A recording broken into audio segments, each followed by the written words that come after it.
Assalamualaikum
warahmatullahi wabarakatuh.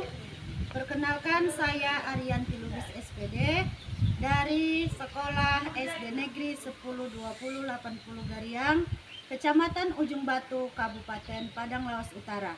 Saya merupakan calon guru penggerak angkatan 11 tahun 2024. Pada kesempatan ini saya akan mendiseminasikan modul 1.4 tentang budaya positif di Sekolah SD Negeri 102080 Gariang, Kecamatan Ujung Batu. Selamat menyaksikan.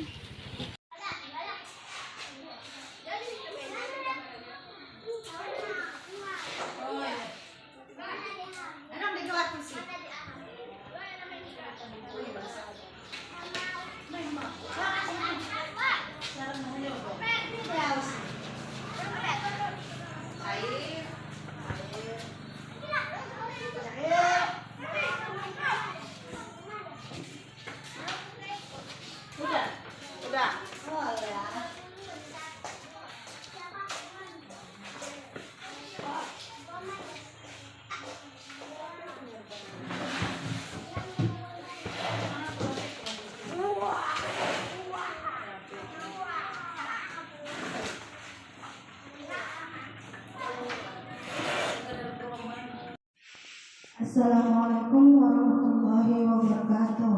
Waalaikumsalam warahmatullahi wabarakatuh.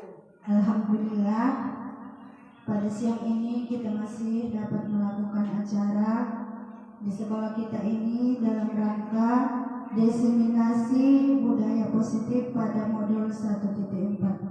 Di sini kebetulan saya Ariyanti Lubis sebagai CGP angkatan 11 dengan Ibu Kepala Sekolah kita, Ibu Ekon, sama-sama sedang pendidikan PGP. Jadi tugas kami di sini ibu-ibu yaitu menyampaikan budaya positif di sekolah kita. Semoga nanti apa yang kami sampaikan bisa sama-sama kita jalankan di sekolah kita ini. Adapun agenda kita selanjutnya, yang pertama yaitu pembukaan, yang kedua kompetensi lulusan, capaian umum dan capaian khusus, kemudian pemahaman inti, eksplorasi konsep dan refleksi. Nah, di sini ada pertanyaan pemantik. Ibu-ibu hanya menjawab setuju atau tidak setuju. Yang pertama, hukuman itu dapat mendisiplinkan anak. Kira-kira ibu-ibu ini setuju apa tidak? Setuju. Ya, ibu tadi setuju. Kemudian yang kedua, pemberian hukuman dengan hal positif seperti membaca atau membersihkan halaman sekolah dapat meningkatkan disiplin anak. Ini ibu-ibu setuju atau tidak setuju? Setuju. Setuju. Bagaimana, Bu? Ibu setuju? Setuju. Oke. Setuju. Yang ketiga ada memberi penghargaan dapat meningkatkan motivasi belajar anak. Ini setuju atau tidak setuju? Setuju. Berarti dari 1 sampai 3 ibu-ibu setuju. Nanti di sini kita akan bahas kira-kira itu sesuai dengan jawaban kita atau bagaimana. Nah, selanjutnya pada topik-topik budaya positif ini nanti ada dia titik 2.1 disiplin positif dan nilai-nilai kebajikan universal, teori motivasi, hukuman dan penghargaan, restitusi, kemudian keyakinan kelas, kebutuhan dasar manusia dan dunia berkualitas, kemudian restitusi dan 5 posisi kontrol, selanjutnya restitusi dan segitiga restitusi. Nah, selanjutnya akan disampaikan oleh Ibu Ekon Sijabat. Kami persilakan. Kebajikan universal. Di slide berikutnya, perubahan paradigma stimulus respon teori kontrol atau teori pilihan. Siapa sesungguhnya yang memiliki kontrol? Di stimulus respon, kita mencoba mengubah orang agar berpandangan sama dengan kita. Di teori kontrol atau pilihan, kita berusaha memahami pandangan orang lain tentang dunia. Kemudian, perilaku buruk dilihat sebagai suatu kesalahan. Di teori kontrol, semua perilaku memiliki tujuan. Di stimulus respon yang berikutnya, orang lain bisa mengontrol saya. Di teori kontrol, hanya Anda yang bisa mengontrol diri Anda. Kemudian yang berikutnya, saya bisa mengontrol orang lain. Untuk di teori kontrolnya, Anda tidak bisa mengontrol orang lain. Kemudian selanjutnya, pemaksaan ada pada saat rujukan gagal. Kolaborasi dan konsensus menciptakan pilihan-pilihan baru. Model berpikir menang atau kalah, model berpikir menang. Dan untuk selanjutnya, disiplin positif. Disiplin positif, teori kontrol atau teori pilihan, Dr. William Glasser. Anda tidak bisa mengontrol orang lain, hanya Anda yang bisa mengontrol diri Anda. Kemudian, semua perilaku memiliki tujuan. Kemudian, model berpikir menang-menang, kolaborasi dan konsensus menciptakan pilihan-pilihan baru. Selanjutnya, realitas, kebutuhan kita berbeda. Kita berusaha memahami pandangan orang lain tentang dunia. Setiap orang memiliki gambaran yang berbeda. Kemudian kita masuk ke makna disiplin. Belajar kontrol diri dengan menggali potensi kita agar tercapai tujuan mulia, yaitu sesuatu menjadi seseorang yang kita inginkan berdasarkan nilai-nilai yang kita hargai. Di sini ada lagi terbagi teori motivasi. 1. Untuk menghindari hukuman. 2. Untuk mendapatkan imbalan. 3. Untuk menghargai diri sendiri. Di sini di teori motivasi ada itu motivasi ekstrinsik. Yang ekstrinsik itu untuk menghindari hukuman dan untuk mendapatkan imbalan. Kalau untuk intrinsiknya, nilai-nilai kebajikan universal, yaitu keyakinan kelas. Kemudian ada lagi di situ 5 posisi kontrol. Yang pertama, penghukum, pembuat rasa bersalah, teman, pemantau, dan manajer. Kemudian kita masuk ke segitiga restitusi. Yang pertama, menstabilkan identitas. Yang kedua, validasi kebutuhan. Yang ketiga, menanyakan keyakinan. Kemudian kita masuk 5 kebutuhan dasar manusia. Bertahan hidup, penguasaan, kasih sayang dan rasa diterima, kesenangan dan kebebasan. Lanjut lagi kita masuk ke yang berikutnya. Tuju sebuah tujuan, apa yang dia hargai. Nah, kepatuhan.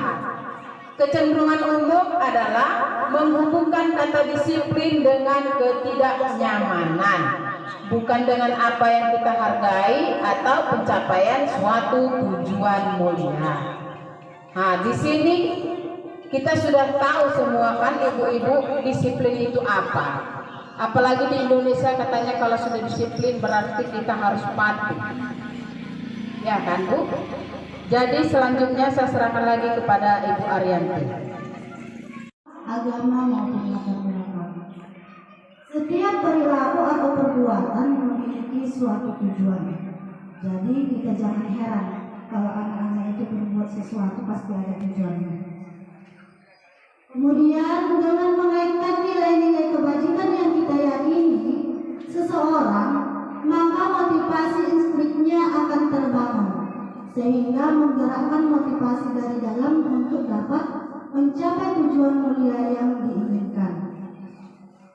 Kemudian nilai-nilai kebajikan yang ingin dicapai oleh setiap anak Indonesia kita kenal dengan profil pelajar Pancasila. Apa saja profil pelajar Pancasila kita, Bu? Masih ingat?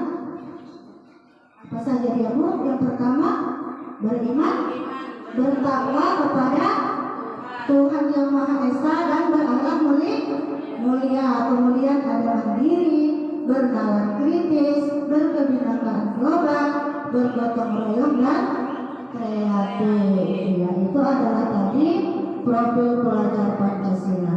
Nah, masuk kita kepada pembelajaran 2.2, yaitu teori motivasi, hukuman dan penghargaan, restitusi. Teori motivasi perilaku manusia menurut Diane Gosen dalam bukunya Restructuring School Discipline. Yang pertama, untuk menghindari ketidaknyamanan atau untuk menghindari hukuman. Kira-kira apa yang akan terjadi apabila saya tidak melakukannya? Nah, ini adalah motivasi dari luar atau motivasi eksternal. Kita itu hanya takut dihukum. Kenapa saya dapat datang ke sekolah cepat? Kenapa saya kalau terlambat begitu kan, Bu? Kita takut terjadi ada hukuman. Kemudian yang kedua, untuk mendapatkan imbalan dari orang lain atau institusi. Apa yang akan saya dapatkan apabila saya melakukannya? Ini juga termasuk motivasi eksternal. Kemudian yang ketiga, untuk menghargai diri sendiri. Saya akan menjadi orang yang seperti apa apabila saya melakukannya. Nah, inilah dia yang harus kita miliki, yaitu motivasi internal, yaitu tujuan disiplin positif kita. Kemudian selanjutnya dihukum oleh penghargaan. Bahwa penghargaan itu berlaku sama dengan hukuman, dalam arti meminta atau membujuk seseorang melakukan sesuatu untuk memenuhi suatu tujuan tertentu dari orang yang meminta atau yang membujuk. Dorongan eksternal dan akan ada faktor ketergantungan. Beberapa dampak dari pemberian penghargaan itu diantaranya pengaruh jangka pendek dan jangka panjang. Kemudian penghargaan menghukum, penghargaan mengurangi ketepatan, penghargaan tidak efektif, dan penghargaan merusak hubungan. Dihukum oleh penghargaan. Di sini penghargaan itu menurunkan kualitas. Kalau setiap hari dia selalu diberikan penghargaan, tiba-tiba kita tidak berikan penghargaan, maka kualitasnya itu akan berkurang. Kemudian penghargaan mematikan kreativitas. Malas aku, tidak pernah dikasih lagi penghargaan. Semalam dikasih penghargaan, itu kan ibu-ibu. Kemudian penghargaan itu mengurangi motivasi instrik. Jika kita menggunakan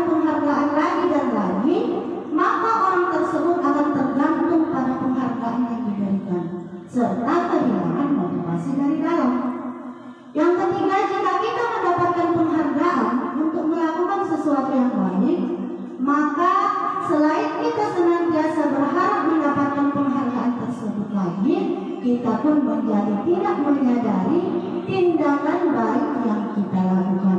Jadi kalau sudah biasa kita melakukannya, dengan tidak sadar kita ternyata sudah melakukan hal-hal baik setiap hari, sudah menciptakan budaya positif. Nah, untuk selanjutnya akan disampaikan oleh Sekarang kita lanjut, penghargaan tidak efektif. Namanya sudah tidak efektif, iya kan? Berarti di sini hanya jika Anda melakukan hal ini, maka Anda akan mendapatkan penghargaan yang diinginkan. Itu jika Anda, katanya. Berarti memang cuma Anda yang mendapat penghargaan. Kemudian jika saya mengharapkan suatu penghargaan dan tidak mendapatkannya, maka saya akan kecewa dan berkecil hati. Benar. Serta kemungkinan lain kali saya tidak akan berusaha sekeras sebelumnya. Sangat benar. Kemudian di sini penghargaan merusak hubungan, yaitu mengakibatkan rasa iri, motivasi hanya sesaat untuk menyenangkan guru, menciptakan persaingan di kelas. Selanjutnya, pengakuan, apresiasi. Apresiasi adalah penilaian positif yang diberikan seseorang terhadap orang lain, atau bisa juga terhadap sesuatu yang dia kerjakan. Selain pekerjaan, apresiasi juga lekat dengan segala hal yang berhubungan karya seni, karya sastra, atau karya-karya lainnya. Dalam memberikan apresiasi atau pengakuan, perlu diingat beberapa hal. Yang pertama, beri pengakuan secara khusus, beri pengakuan secara pribadi, beri pengakuan kepada semua murid atau bergantian, beri pengakuan secara konsisten, fokus pada proses. Contoh pengakuan atau apresiasi kebajikan. Kalimat pembuka, kemarin saya perhatikan bla bla bla bla. Kemudian nilai kebajikan, rasa empatimu besar sekali. Dalam situasi pada saat menolong murid baru di kelas kita. Di situ apalah bisa kita lanjutkan kalimat itu. Kemarin saya perhatikan. Berarti ada murid baru. Iya kan? Rasa empatimu besar sekali. Berarti karena ada murid baru lah, makanya dia membuat rasa empatinya besar. Sementara itu bisa jadi murid baru itu lo jatuh, bagaimana kita menolong murid baru. Sekarang saya menghargai bla bla bla kepedulianmu dalam situasi pada saat kamu membantu teman-temanmu di tugas kelompok. Berarti menghargai pendapat, ya kan? Kemudian terima kasih untuk bla bla bla, rasa tanggung jawabmu dalam situasi pada saat kamu memungut kertas-kertas yang berserakan di lantai. Berarti terima kasih untuk partisipasi, iya kan? Karena dia dalam situasi memungut kertas-kertas yang berserakan di lantai. Selanjutnya, tindakan guru, hukuman atau konsekuensi. Nah, sekarang kita akan menjawab itu hukuman atau konsekuensi. Saya bacakan ya. Mencatat 100 kali di dalam buku kalimat saya tidak akan terlambat lagi karena terlambat ke sekolah. Itu hukuman atau konsekuensi? Hukuman. Ya. Kemudian yang kedua, lari mengelilingi lapangan basket 2 kali karena terlambat hadir di sekolah. Itu hukuman atau konsekuensi? Hukuman, ya. Kemudian murid diminta untuk push up 15 kali karena tidak menggunakan masker ke sekolah. Itu hukuman atau konsekuensi? Hukuman. Kemudian menggantikan kertas tugas teman yang telah dicoret-coret, itu hukuman atau konsekuensi? Konsekuensi, ya. Kemudian membersihkan tumpahan air di meja tulis karena tersenggol pada saat belajar, itu hukuman atau konsekuensi? Konsekuensi, ya. Murid disuruh untuk tidak mengenakan sepatu seharian di sekolah karena tidak mengenakan sepatu hitam, itu hukuman atau konsekuensi?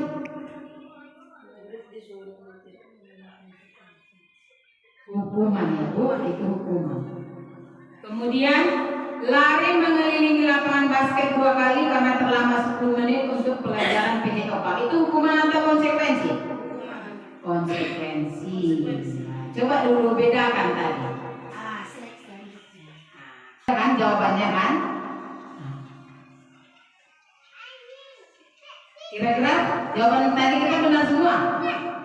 Hukuman, konsekuensi, hukuman, konsekuensi. Benar semua kan? Nah, itu dia. Kita lanjut ya. Perbedaan hukuman dan konsekuensi. Nah, ini dia. Biar tahu kita ya. Sesuatu yang menyakitkan harus terjadi, itu hukuman. Kemudian konsekuensi, sesuatu harus terjadi. Nah, itulah dia bedanya. Kemudian kalau hukuman membuat anak sakit fisik maupun hati, itulah hukuman untuk jangka waktu lama. Kalau dia konsekuensi, membuat anak merasa tidak nyaman dalam jangka waktu pendek. Nah, itu dia perbedaannya. Kemudian anak membenci kedisiplinan, itu hukuman. Kemudian konsekuensinya anak menghargai disiplin.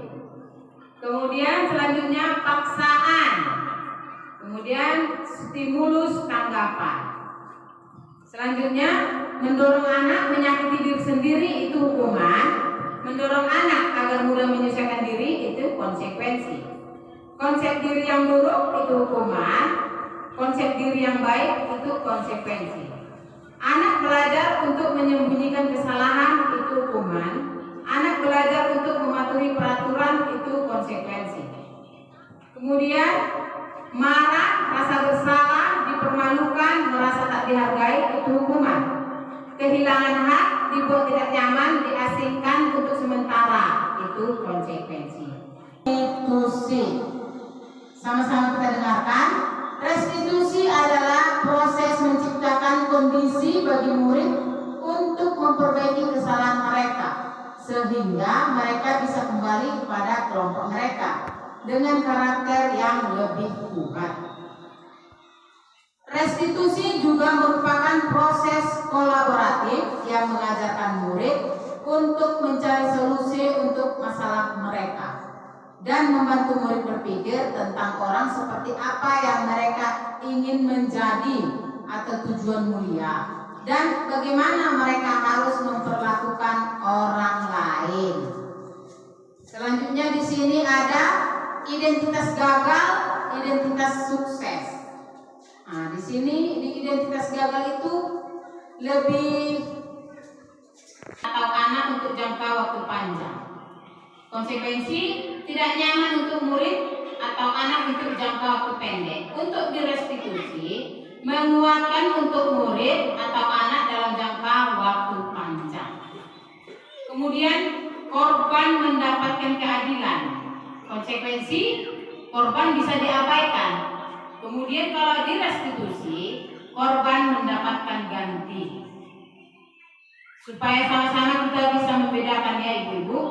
Kemudian murid atau anak akan tersakiti. Kalau dikonsekuensi, murid atau anak dibuat tidak nyaman. Untuk direstitusi, murid atau anak mendapatkan penguatan. Selanjutnya, perilaku pasif agresif meningkat. Dikonsekuensi, penguatan hanya bertahan dalam jangka waktu pendek. Direstitusi, masalah terpecahkan. Kemudian sistem tidak akan berjalan bila murid tidak takut. Untuk dikonsekuensi, memerlukan monitoring dan supervisi terus-menerus dari guru. Untuk direstitusi, murid belajar bertanggung jawab untuk perilakunya. Selanjutnya, berlaku hanya pada sebuah institusi, tidak berlanjut pada kehidupan nyata, itu hukuman. Untuk konsekuensi, fokus pada pemecahan masalah dalam jangka waktu panjang. Selanjutnya, peraturannya adalah bla bla bla kamu harus. Untuk dikonsekuensi, apa peraturannya? Mampukah kamu melakukannya? Terima kasih. Untuk direstitusi, apa yang kamu yakini? Apa yang bisa kamu lakukan untuk memperbaiki masalah ini? Kemudian, murid atau anak membenci peraturan, itulah hukuman.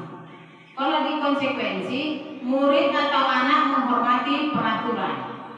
Untuk direstitusi, murid atau anak menghormati dirinya dan orang lain. Baik, selanjutnya untuk yang selanjutnya saya serahkan kepada Ibu Arianti.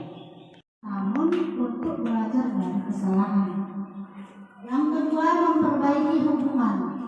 Ketiga, tawaran bukan paksaan. Keempat, restitusi menuntun untuk melihat ke dalam diri.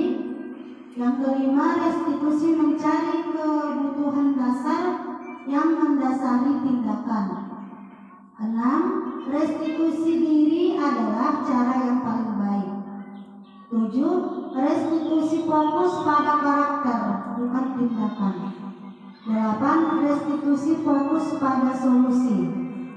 Yang 9. Restitusi mengembalikan murid yang bersalah pada kelompoknya. Kemudian masuk ke eksplorasi konsep. Pembelajaran 3 yaitu keyakinan kelas. Mengapa tidak peraturan saja? Mengapa harus keyakinan kelas?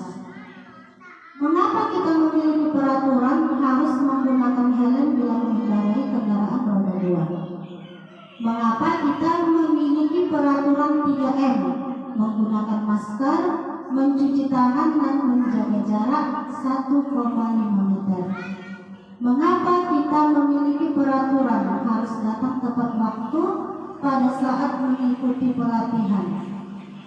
Untuk mendukung motivasi intrinsik, kembali ke nilai-nilai atau keyakinan lebih menggerakkan seseorang dibandingkan mengikuti serangkaian peraturan-peraturan.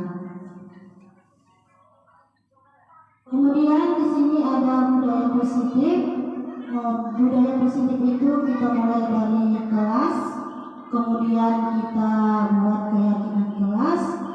Kalau keyakinan kelas sudah terlaksana dengan baik, kita akan mendapatkan lingkungan positif di sekolah kita.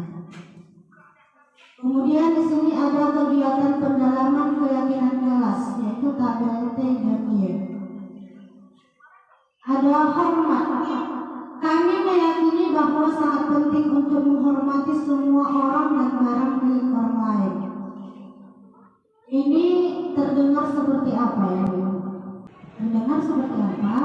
Satu orang berbicara, yuk saya bantu. Kan? Itu kita hormati. Satu orang yang berbicara kita hormati. Kemudian bekerja. Kami meyakini bahwa sangat penting untuk mengerjakan segala pekerjaan atau mengikuti kegiatan yang telah ditugaskan. Kemudian diterima dan dimiliki. Kami menyadari atau meyakini bahwa sangat penting untuk merasa diterima pada suatu kelompok dan saling peduli satu dengan yang lainnya. Nah, di tampilan selanjutnya di situ ada ini. Coba dilanjutkan. Nah, kegiatan pendalaman keyakinan kelas. Hormat. Di situ kan ada terlihat, ada terdengar. Satu orang berbicara. Yuk, saya bantu. Kita bisa selesaikan ini bersama-sama. Itu kita saling menghormati. Kemudian kita permisi, terima kasih, tolong ya, boleh saya pinjam? Nah, ini adalah kata-kata yang sering kita ucapkan. Berarti kita sudah melaksanakan rasa hormat dan saling menghormati. Kemudian menyimak guru, tidak tampak seperti tidak mendengarkan guru dan maju tak maju. Kemudian di sini kelas. Peraturan selalu kembalikan buku ke tempatnya. Itu adalah apa itu? Tanggung jawab. Ya, selalu kembalikan buku ke tempatnya. Berarti kita menimbulkan rasa tanggung jawab pada diri kita sendiri. Dilarang mengganggu orang lain. Itu keyakinan kelas yang mana? Menghormati orang lain. Kemudian hadir di sekolah 15 menit sebelum pelajaran dimulai. Ini keyakinan kelas yang mana? Menghormati orang lain. Iya, kita menghormati orang lain dan mempunyai komitmen. Dilarang melakukan kekerasan. Nah, ini kira-kira keyakinan kelas apa? Keselamatan. Kita tidak boleh melakukan kekerasan. Selain keselamatan apa lagi? Menghormati Orang lain. Kemudian ada lagi peraturan dilarang menggunakan narkoba. Ini nilai keyakinan kelas apa seharusnya yang kita apakan? kesehatan. Iya, kita memerlukan kesehatan. Kemudian peraturan bergantian atau menunggu giliran. Ini keyakinan kelasnya apa nilai keyakinan kelasnya? Harus bersabar, ya, menghormati orang lain. Kemudian ada lagi menggunakan masker. Ini nilai keyakinan kelas apa itu? Kesehatan dan keselamatan. Iya, kesehatan dan keselamatan. Kemudian ada dia peraturan jangan berlari di kelas atau di koridor. Ini nilai keyakinan kelas apa yang diinginkan? Keselamatan dan keamanan. Iya, keselamatan dan keamanan. Kemudian selanjutnya eksplorasi konsep, yaitu pembelajaran 4 kebutuhan dasar manusia dan dunia berkualitas. Di sini bisa kita lihat kebutuhan dasar manusia itu ada 5. Yang pertama bertahan hidup, kemudian ada kasih sayang dan rasa ingin diterima, kemudian kesenangan, kemudian penguasaan, dan yang terakhir adalah kebebasan. Eksplorasi konsep pembelajaran 5 tentang 5 posisi kontrol. Nah, di sini ada 5 posisi kontrol. Yang pertama motivasi, kemudian identitas gagal atau kontrol dari luar, kemudian ada identitas berhasil atau sukses, ini masih kontrol dari luar. Yang ketiga identitas berhasil atau sukses itu dari kontrol diri. Identitas gagal yang pertama di sini menghindari hukuman, menghukum. Motivasinya guru berbuat, menghardik atau menunjuk-nunjuk, menyakiti dan menyindir, membuat orang merasa bersalah, berceramah dan mengatakan seharusnya kamu atau ibu kecewa. Itulah adalah tindakan gurunya. Kemudian guru berkata kalau kamu tidak melakukannya, awas ya, rasakan. Membuat orang merasa bersalah, kamu seharusnya, kamu sudah tahu. Ibu lelah sekali mengatakannya. Ibu stres. Nah, ini sering kita dengar atau kita membuat anak merasa bersalah. Kemudian hasilnya apa? Memberontak atau menyalahkan orang lain atau dia itu berbohong.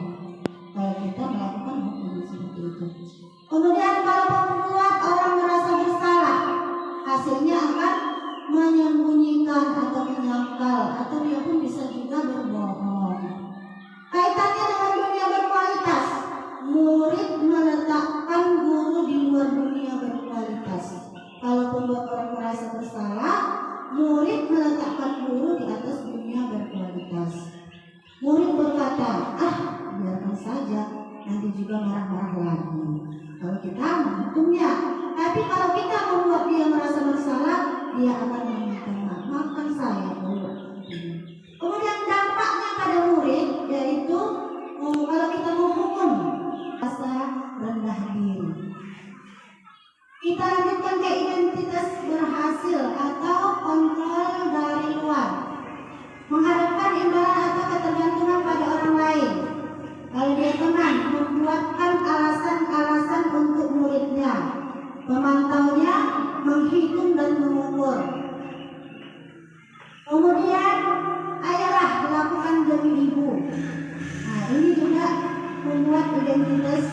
persentase.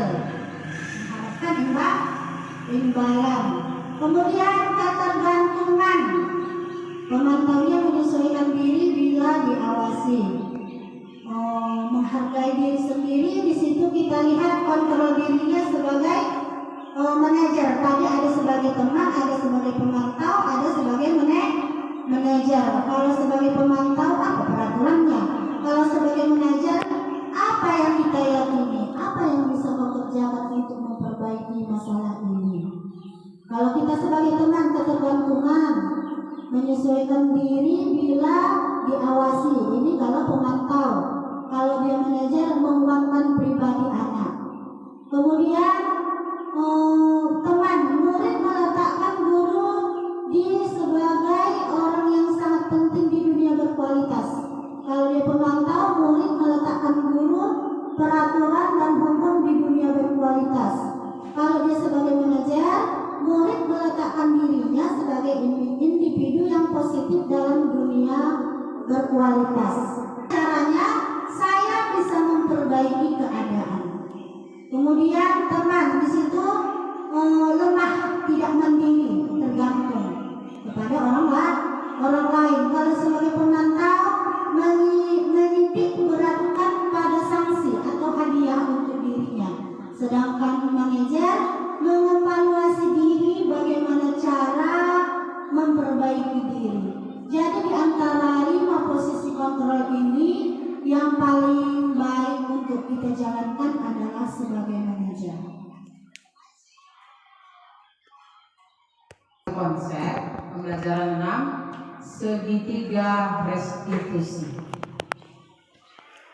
Sekarang kita sudah melihat bersama di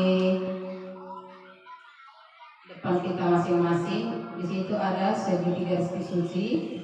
Itu yang pertama, menstabilkan identitas. Setiap orang pasti pernah melakukan kesalahan. Kamu bukan satu-satunya yang pernah melakukan ini. Kemudian validasi kebutuhan. Kamu tentu punya alasan mengapa melakukan itu. Adakah cara yang lebih efektif untuk mendapatkan apa yang kamu butuhkan? Kemudian menanyakan keyakinan. Nilai-nilai apa yang telah kita sepakati? Kamu ingin menjadi orang yang seperti apa? Kemudian selanjutnya, berbuat salah itu hal yang manusiawi. Tidak ada manusia yang sempurna. Bapak atau ibu juga buat salah. Kita pasti bisa menyelesaikan permasalahan ini. Bapak atau ibu tidak tertarik untuk mencari tahu siapa yang benar, siapa yang salah. Bapak ibu lebih tertarik untuk menyelesaikan masalah. Ya, memang seyogyanya kita sebagai guru harus menyelesaikan masalah. Kalau kamu menyalahkan dirimu sendiri terus-menerus, apakah kamu bersikap baik pada dirimu sendiri? Kemudian kita masuk ke validasi kebutuhan. Membantu murid mengenali basic need atau kebutuhan dasar yang ingin dipenuhi. Kesalahannya dihubungkan dengan norma sosial dan nilai-nilai yang mendasari manusia berinteraksi di kelas atau di sekolah kita. Nilai-nilai universal apa yang telah kita sepakati? Kelas yang ideal itu seperti apa sih? Kamu ingin jadi anak seperti apa? Apa yang kamu rasakan ketika kamu melakukan itu? Kamu menjadi orang yang seperti apa? Selanjutnya, refleksi. Nah, di sini akan kita refleksi setelah kami presentasi satu demi satu tentang budaya positif, pembukaan, kemudian tadi ada kita masuklah untuk yang refleksi. Di refleksi ini ada 4 pertanyaan. Yang pertama, hal baru yang dapatkan. Kemudian yang kedua, perasaan apa yang muncul selama mengikuti sesi ini khususnya mengenai makna disiplin dan motivasi intrinsik. Yang ketiga, peran Among seperti apakah yang saya telah lakukan selama mengikuti modul ini. Saya akan menjadi Among yang seperti apakah setelah mengikuti modul ini. Baik ibu-ibu, mungkin kami akan menerima tanggapan dari ibu-ibu dulu lah, baru nanti kami akan buatkan refleksinya. Satu ibu boleh untuk membuatkan satu refleksi. Kepada ibu,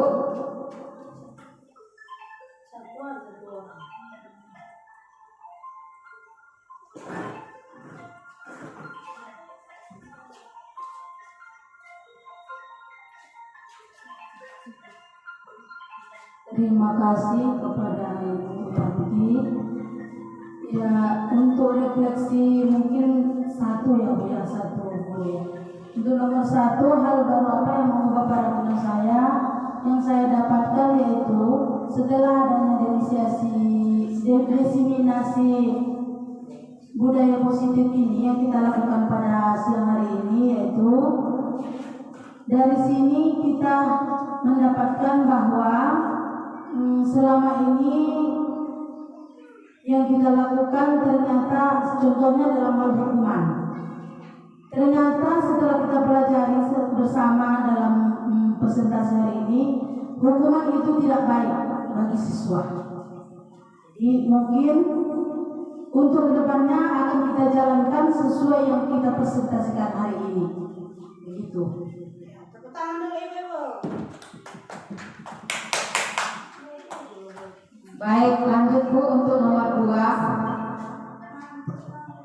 Perasaan apa yang muncul selama mengikuti sesi ini, khususnya mengenai makna disiplin dan motivasi intrinsik? Jelas, sama-sama dewan guru, bukan saya saja merasa senang, perasaan senang mengikuti sesi ini. Jadi kita lebih tahu makna dari positif, budaya positif yang tentu akan kita laksanakan di sekolah kita ini agar pembelajaran kita lebih menarik dan anak-anak pun lebih bersemangat dalam belajar. Ibu Rosdiana, Lanjut Bu, nanti kami yang akan menguatkan.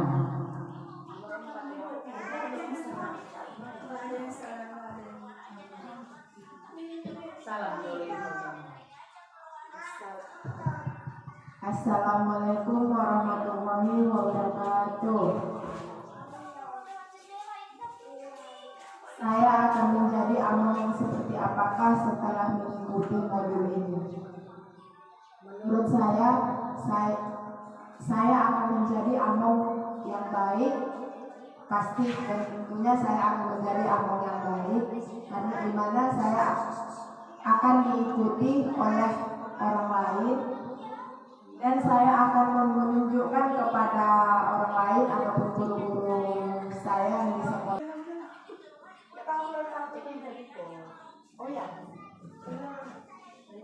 Tunggu dulu. Setelah mengikuti dalam modul ini. Sekian, assalamualaikum warahmatullahi wabarakatuh. Assalamualaikum warahmatullahi wabarakatuh. Peran among yang seperti apa maksudnya?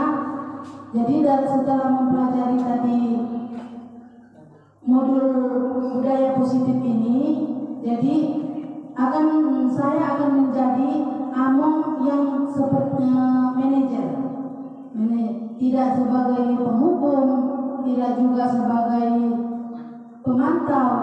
Saya akan menjadi manajer. Terima kasih. Among yang seperti manajer. Assalamualaikum warahmatullahi wabarakatuh.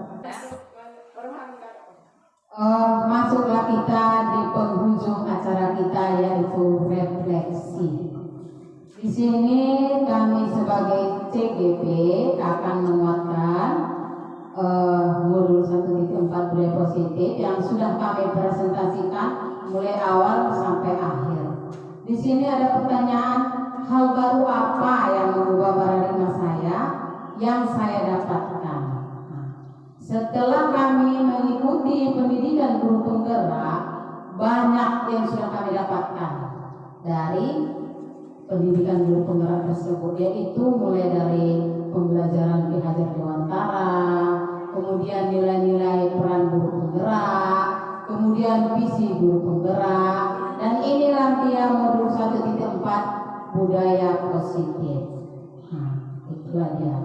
Kemudian untuk yang kedua, perasaan apa yang muncul selama mengikuti sesi ini, khususnya mengenai makna disiplin dan motivasi intrinsik. Pastinya perasaannya senang, semangat, termotivasi. Apalagi kalau namanya makna disiplin itu tidak asing buat kita. Kata-kata disiplin itu artinya kita taat dan patuh. Nah, kemudian motivasi. Motivasi itu dorongan, intrinsik. Intrinsik itu dalam, dari dalam. Dorongan dari dalam. Berarti kalau dibilang dorongan dari dalam, berarti dorongan dari diri kita sendiri. Jadi kita nggak perlu dorongan dari orang lain. Kemudian yang ketiga, peran Among seperti apakah yang saya telah lakukan selama mengikuti modul ini? Peran Among, kalau untuk kami sebagai CGP, yaitu memberikan contoh untuk merubah sekolah kita ini mau seperti apa, anak itu mau kita didik seperti apa, mau kita kemanakan tujuannya. Itulah dia peran Among, mengubah cara mendidik atau istilahnya pembelajaran itu sekarang kita harus pusatkanlah kepada peserta didik. Tidak lagi pembelajaran itu kita lakukan untuk diri kita sendiri. Kemudian saya akan menjadi Among yang seperti apakah setelah mengikuti modul ini? Saya akan menjadi Among yaitu sebagai manajer. Manajer itu bisa dia membimbing, bisa membimbing guru, bisa membimbing anak didik, dan bisa membimbing teman sejawat. Nah, di situ sudah tahu kita semua mulai dari yang pertama sampai yang akhir. Berarti tadi kita sudah tahu membedakan hukuman atau konsekuensi. Iya kan? Tadi di awal presentasi ada di situ hukuman, setuju tidak setuju. Setelah kita tadi mendengarkan bersama, apakah jawaban kita tadi itu benar? Tidak kan? Nah, itulah dia. Berarti kita sama-sama menyimak. Saya pun kalau tidak saya ikuti, saya tidak tahu itu hasilnya yang tadi pertama kita jawab itu setuju tidak setuju itu benar atau salah. Tapi setelah kita pelajari bersama, kita tahu itu tidak setuju jawabannya. Karena menghukum itu sebenarnya salah. Ya, untuk ke depan marilah kita terapkan budaya positif ini di sekolah kita ini supaya sekolah kita ini semakin maju dan semakin banyaklah yang berpartisipasi untuk sekolah kita ini, terutamalah partisipasi dalam mengajar anak kita atau mendidik anak kita ini. Kenapa saya bilang begitu? Karena tempat kita ini bisa dibilang jauh dari kota besar, ya kan? Jadi kurang peminatnya. Nah, untuk itu marilah kita ubah cara mengajar kita di sekolah, terutama ya itu tadilah kita pusatkanlah pembelajaran itu kepada peserta didik kita. Baik, cukup itu yang bisa kami buat refleksi atau penguatan untuk presentasi kita ini.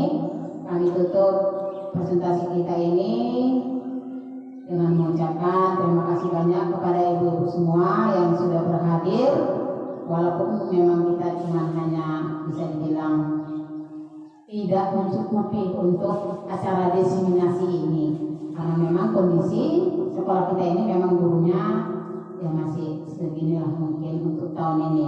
Kita belum tahu untuk tahun depan apakah setelah mereka mendengar, oh di situ ada guru penggerak. Nah, siapa tahu ada yang berminat datang ke sekolah kita ini. Baik, terima kasih ibu-ibu. Selamat siang. Assalamualaikum warahmatullahi wabarakatuh.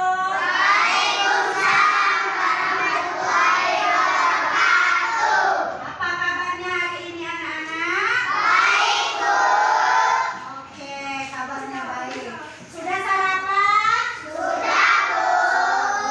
Masih ada yang belum sarapan? Ada? Tidak ada. Berarti sudah sarapan semua ya. Baiklah, seperti biasa tahun-tahun kemarin, setiap kita di kelas baru atau naik-naikan kelas, pertama yang kita lakukan apa? Membuat kesepakatan kelas.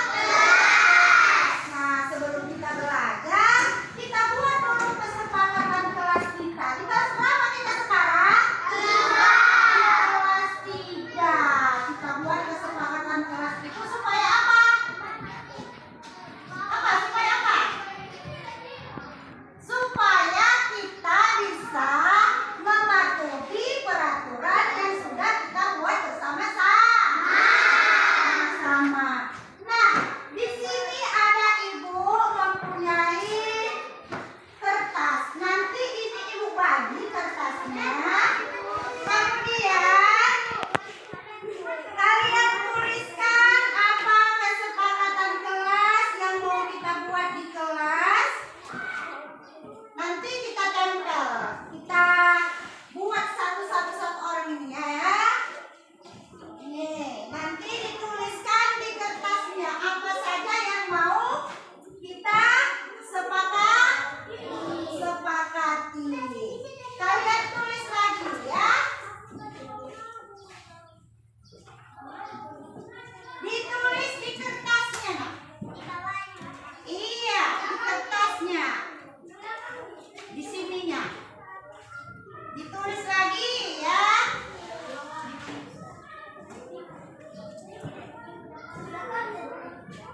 Ditulis di depan.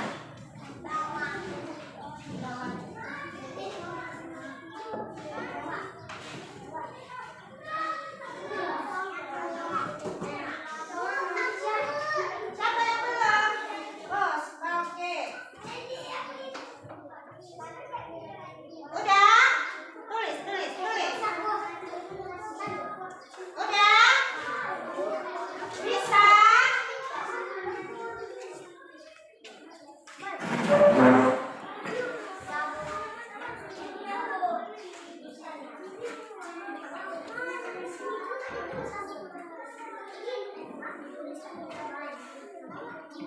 Nah, nanti di sini kalau sudah siap ditulis di kertasnya, kalian tempelkan di sini, baru kita bacakan sama-sama.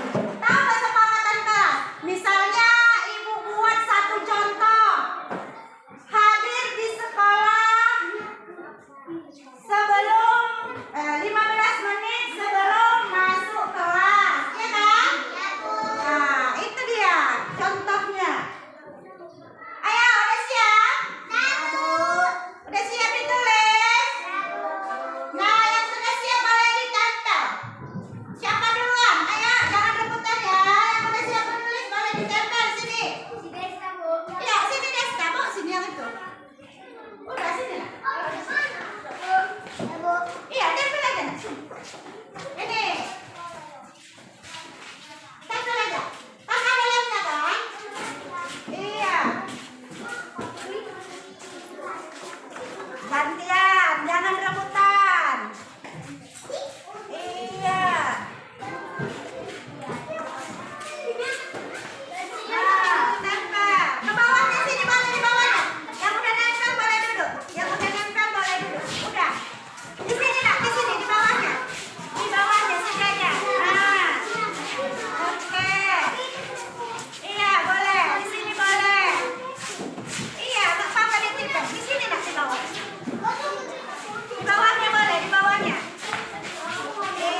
menggunakan seragam.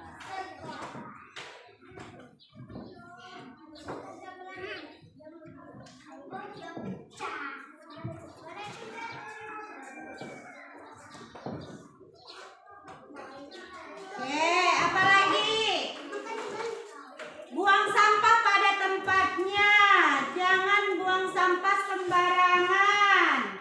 Apa kita buat ini? Apa? Menjaga kebersihan kelas. Boleh. Menjaga kebersihan kelas. Ini banyak yang sama nampak ibu ini. Tidak boleh terlambat. Apalagi? Tidak boleh berantem. Berarti itu tadi saling menghormati kan? Ya kan? Bisa dimasukkan ke tidak apa ini tadi? Tidak boleh berantem. Berarti menghormati teman. Apalagi? Udah habis, udah habis. Berarti inilah kesepakatan kelas kita. Kira-kira ini bisa kita sepakati apa tidak? Yang pertama, menghormati guru dan teman, tepat waktu, berdoa sebelum belajar, tidak boleh makan di kelas, menggunakan seragam dengan baik, menjaga kebersihan kelas. Ini kira-kira setuju? Ada yang tidak setuju dari yang 6 ini? Halo, ada yang tidak setuju? Enggak, berarti ini setuju. Setuju semua? Setuju. Berarti inilah kesepakatan kelas kita yang sudah kita sepakati. Jadi ibu mau ke depannya kita sama-sama jalankan kesepakatan kelas kita ini supaya kita menjadi anak yang disiplin dan bertanggung jawab dengan apa yang sudah kita sepakati. Setuju? Oke, mungkin demikian sajalah kesepakatan kelas kita hari ini supaya kita bisa melanjutkan pelajaran kita. Demikian saja. Assalamualaikum warahmatullahi wabarakatuh. Waalaikumsalam warahmatullahi wabarakatuh.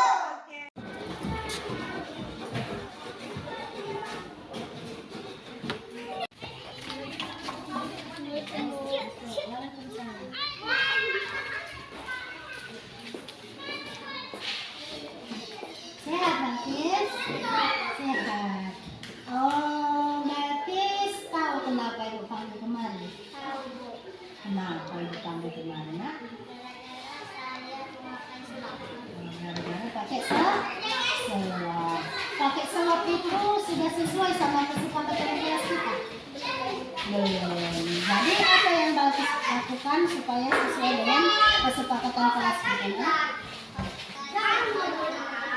Iya, Balkis harus pakai sepatu hitam. Nah, ibu mau tahu kenapa tadi Balkis pakai sepatu selop? Sepatu saya basah, Bu. Oh, karena basah. Jadi, walaupun basah, diusahakan pakai sepatu ya. Oh, kira-kira Balkis mau beroleh? Apa yang Balkis lakukan kalau mau beroleh? Pakai sepatu hitam. Memakai sepatu hitam. Mulai kapan Balkis akan melaksanakan itu? Ya, besok harus pakai sepatu hitam. Ya. Nanti Balkis jangan berkecil hati karena ibu panggil kemari ya. Ibu panggil kemari karena ibu mau membuat Balkis supaya menjadi anak yang disiplin, kemudian bertanggung jawab sesuai kesepakatan kelas yang sudah kita buat. Jadi untuk ke depan harus mematuhi peraturan yang sudah kita buat bersama-sama, kesepakatan yang sudah kita buat bersama-sama. Ya, Balkis silakan istirahat lagi. Assalamualaikum warahmatullahi wabarakatuh. Nama saya Balkis Sufaira Ritonga, kelas 3 SD. Hari ini saya sangat senang sekali karena ketika saya melakukan kesalahan atau melanggar kesepakatan kelas. Saya dikasih solusi terbaik oleh Ibu Arianti Lubis agar tidak melakukan kesalahan lagi. Insya Allah saya akan berusaha untuk berubah. Terima kasih ya Bu. Assalamualaikum warahmatullahi wabarakatuh.